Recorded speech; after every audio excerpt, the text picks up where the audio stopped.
Salut tout le monde et bienvenue dans un nouvel épisode de Curiosité. Moi, c'est Lola et aujourd'hui on va parler d'un sujet qui est fascinant et souvent mal compris. Le consentement dans les relations BDSM. Parce que oui, quand on parle de pratique BDSM, la règle d'or, c'est le consentement. Et pas qu'un peu.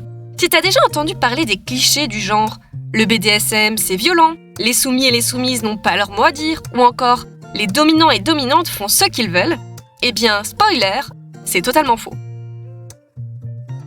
Le BDSM repose sur des bases hyper strictes de respect, de communication et de sécurité. Aujourd'hui, on va voir ensemble comment fonctionne le consentement dans ces pratiques, quelles sont les règles à suivre et comment explorer ce monde en toute sécurité. Allez, c'est parti!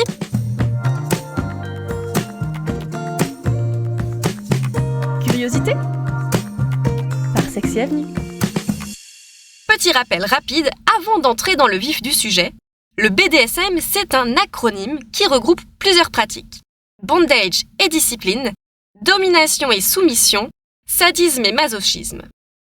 Et le plus important à retenir, c'est que toutes ces pratiques reposent sur un cadre clair. SSC, sain, sûr, consenti. RACK, Risk Aware Consensual Kink. Et donc, les pratiques à risque mais consenties en connaissance de cause. En gros, personne ne subit quoi que ce soit contre sa volonté et tout est discuté en amont. C'est même souvent bien plus cadré qu'une relation sexuelle dite classique.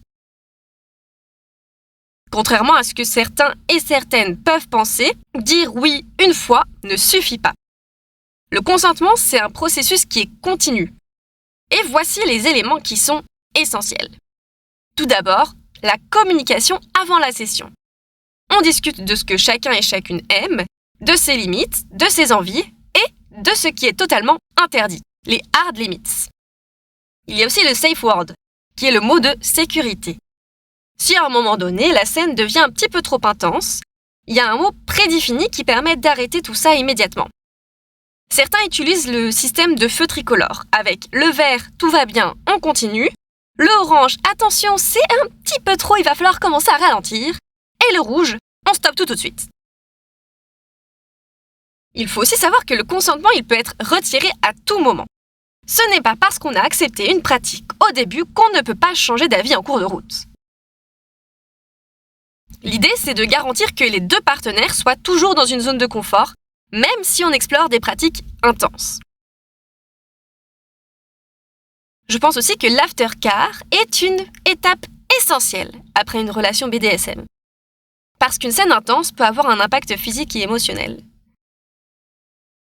Il faut donc prendre le temps de se réconforter. C'est souvent un moment de douceur, où on se serre dans les bras, on boit un verre d'eau, on vérifie que tout va bien. On peut aussi gérer le drop post-scène. Certaines personnes ressentent une sorte de vide après une séance intense. Et en parler avec son ou sa partenaire peut être très important. Enfin, il faut vérifier l'état physique. Et oui, en fonction des pratiques, il peut y avoir des petites marques, des tensions musculaires. Donc, on prend soin de soi et de son ou sa partenaire. L'aftercare, ce n'est pas une option, c'est une responsabilité. Même les dominants en ont besoin après une scène pour redescendre de l'intensité du moment. Et beaucoup de gens pensent que le BDSM, c'est synonyme de violence ou d'abus. Alors que c'est tout le contraire. Dans les faits, le BDSM est bien plus strict sur le consentement que la plupart des relations entre guillemets vanille. Et oui, parce qu'on en a déjà entendu plusieurs fois des « les soumis, ils ont pas leur mot à dire ». Faux!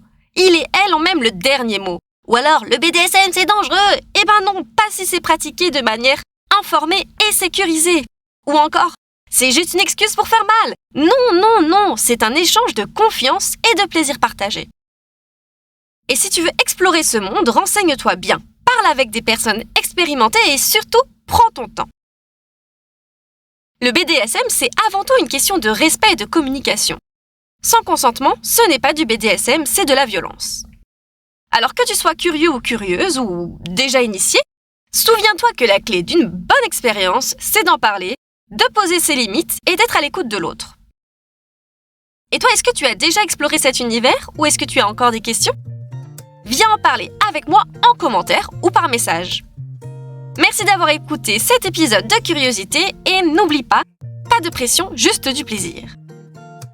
Et pour continuer à explorer ces sujets avec nous, retrouve Sexy Avenue sur notre site et sur tous nos réseaux sociaux, Instagram, TikTok, Twitter, Facebook, Threads, YouTube, BeReal. Abonnez-vous pour ne rien manquer. À la semaine prochaine!